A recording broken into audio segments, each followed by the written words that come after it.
आज आमे पढ़िबु भग्न संख्या। ताले भग्न संख्या काहाको कहबा? जो संख्या रे लव विभक्त हर थिबो ताहाको आमे भग्न संख्या कहबा। आउ कोन जे हरर भैल्यू 0 हबो नाही। बुझि पारल तो? ताले एठु कह जे 1 विभक्त 5 एठारे लव केते अछि? लव अछि 1, हर केते अछि?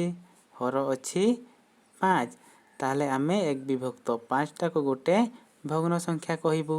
मु कोन कहछि जे लव विभक्त हर रहिबो। लव ताले 1 अछि, हर 5 अछि, ताले 1 विभक्त 5 गोटे भग्न संख्या। तापरे आ गोटे पढ़िबा धर जो 5 विभक्त 6। तो 5 विभक्त 6 गोटे भग्न संख्या ना नुहे। ताले एठारे देखो लव केते अछि? लव अछि 5, हर अछि 6। ताले ए 5 विभक्त 6 टा गोटे भग्न संख्या। पुणी सेमती कह 15 विभक्त 16 एटा गोटे भग्न संख्या हबो ना नाही। ताले लव केते अछि? लव अछि 15, हर अछि 16 ना नाही। हर 16 अछि। ताले एटा गोटे भग्न संख्या कहिबो। आ गोटे देखो कोटा भग्न संख्या हबो नाही। धर जो मु लिखिबी 3 विभक्त 0। तो एठी लव केते अछि? लव अछि 3, हर अछि केते? हर अछि 0 ना नाही। लव 3 अछि, हर 0 अछि। मु कोन कहितली जे हरर भैल्यू 0 हबो नाही।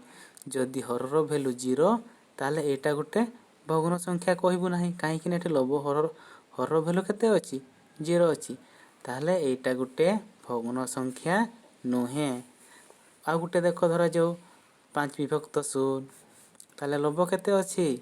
लव अछि 5, हर केते अछि? हर अछि 0। ताले 5 विभक्त 20 टा गोटे भग्न संख्या नुहे। बुझि पारल तो? मते कहना आ गोटे संख्या। धर जो मु कहिबी 25 विभक्त 0। एटा गोटे भग्न संख्या हबो ना हबो नाही? काहेकि ना एटा गोटे भग्न संख्या हबो नाही। केमिति देखो लव केते अछि? लव अछि 25, हर अछि 0। मु कोन कहतली जे हरर भैल्यू 0 हबो नाही, किंतु एठी हर 0 अछि। तेनु आमे एटा को गोटे भग्न संख्या कहिबु नाही। आ गोटे देखो धर जो अछि 5 विभक्त 20। एठी लव केते अछि? लव अछि 5, विभक्त हर केते अछि? हर अछि 20। ताले 5 विभक्त 20 लव विभक्त हर फॉर्म रे अछि। आ हरर भैल्यू 0 हबो नाही, किंतु एठी हर भैल्यू केते अछि? 20। ताले एटा गोटे आमे भग्न संख्या कहिबु। बुझि पारल तो?